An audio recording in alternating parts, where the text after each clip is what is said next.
Have you ever wondered if there is a single act, just one, that can change the course of your life forever?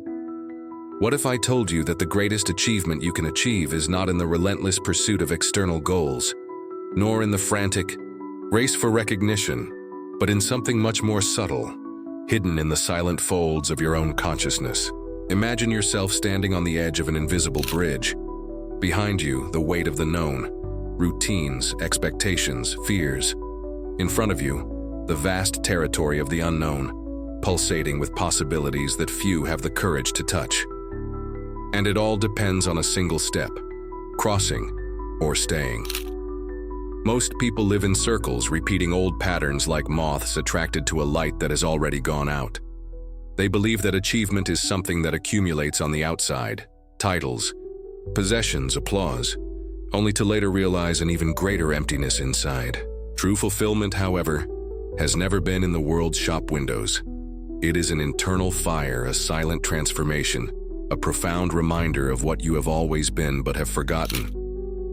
In this video, we will unveil a secret that has been kept for centuries by masters, wise men and visionaries. The single, simple, and brutal act that undoes the old identity, that dismantles the mask you have been taught to wear. An act that, once done, cannot be undone. Because what is reborn on the other side is not an improved version of the old you. It is something radically new. Get ready. This will not be just another theory to feed your mind. This will be a call for an internal revolution. A lovely reminder that if you accept it will change everything. A single act, a single decision, and the greatest achievement of your existence will happen.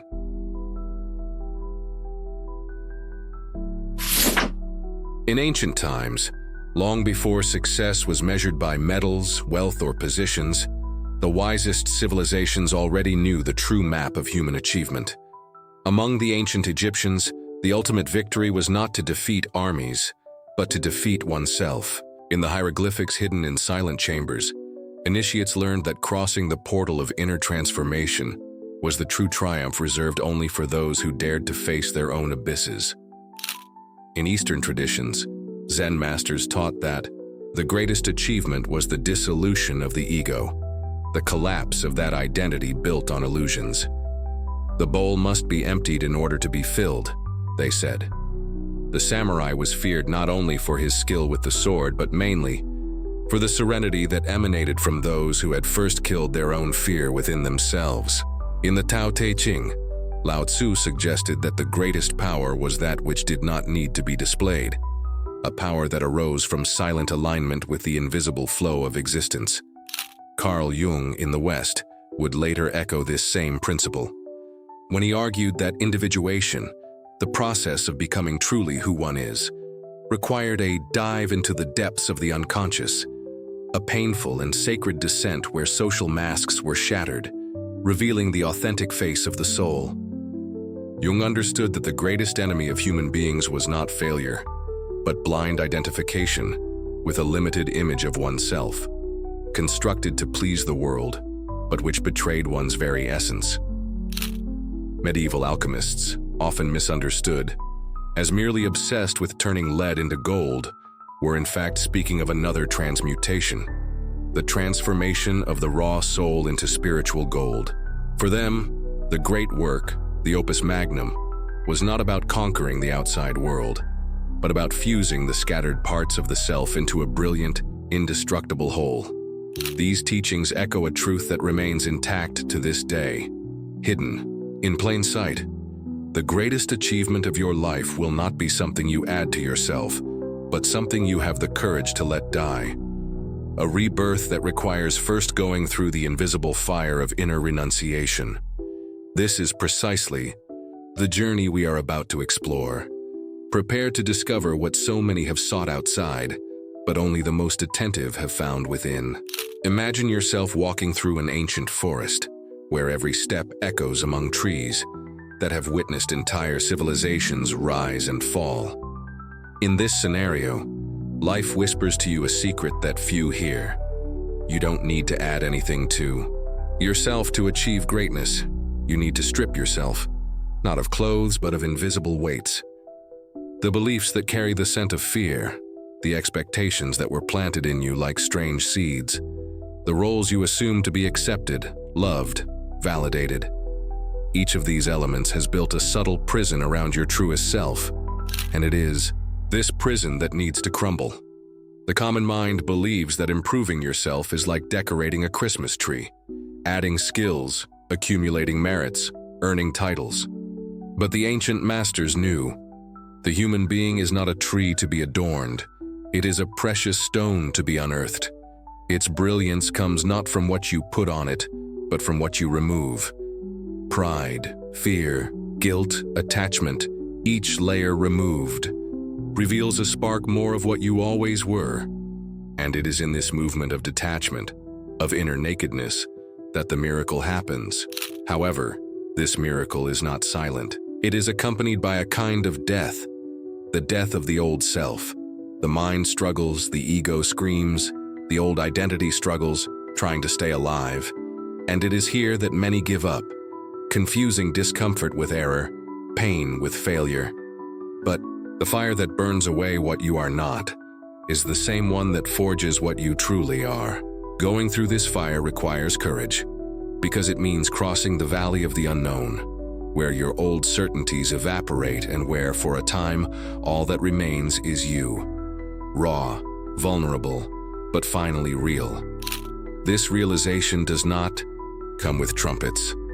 There will be no applause, there is no medal, but a silence sets in, a silence so dense, so complete, that you recognize in it something familiar, the presence of who you always were, but had forgotten.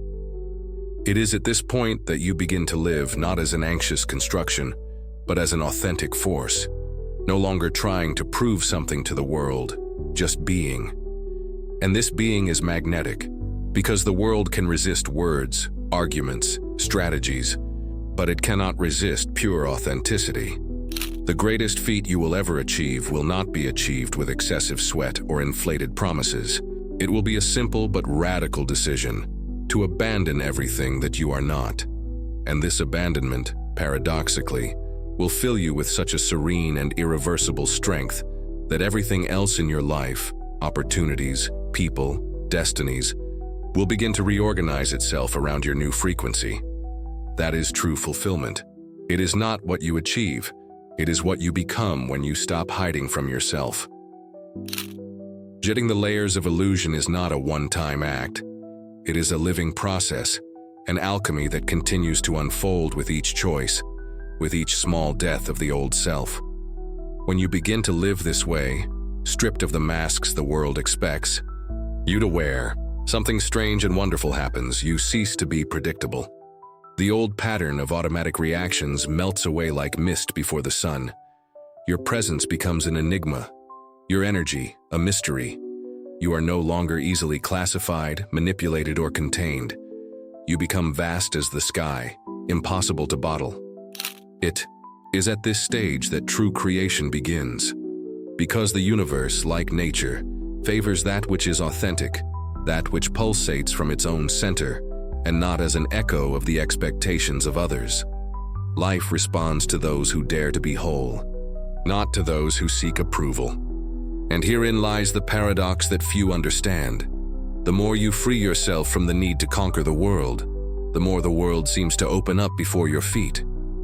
It's as if doors that once required keys and passwords now open only with your presence. But be careful. The temptation to return to the comfort of your old self will be constant. External voices, and especially internal ones, will try to convince you that it's safer to be who you were. They'll tell you that it's dangerous to be so free, that it's better to fit in, to please. They'll call your self-love arrogance, your autonomy coldness, your innate right to be who you are rebellion. When this happens, smile. It's just the echo of the prison trying to sing to you to go back inside. To live authentically is to accept being misunderstood. It's to endure the confused gaze of those who still live in the theater of masks. It's to embrace the sacred solitude that comes before true belonging. No longer belonging to a group or an idea, but belonging to yourself. You become your own home. You become your own source. And this, even if no one else understands, is what transforms your entire experience of existence. From this inner place of wholeness you no longer seek, you find. You don't chase, you attract. The right opportunities, the true connections, the experiences that vibrate at the same frequency as your now naked soul, begin to flow toward you, like rivers that know exactly where they are going. Not because you force them, but because you have finally aligned yourself with the greater current of life. And all of this rebirth begins with a single powerful decision: to let go of the effort to be something and simply be. A decision that seems small, invisible to the eyes of the world, but that within you marks the birth of a new universe. Because in the end, the greatest achievement of your life will not be to achieve something outside of yourself, but to free the immensity that has always existed within. Turning this understanding into daily practice does not require external revolutions, but rather internal ones, quiet, subtle, consistent ones. The first step is radical observation. Begin to pay attention to every impulse to please, to explain, to prove something to someone. Do not judge these impulses. Simply recognize them as vestiges of old conditioning trying to survive.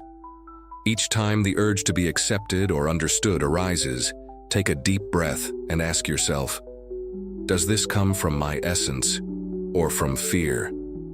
This question, asked honestly, begins to dissolve the invisible chains that have been holding you back.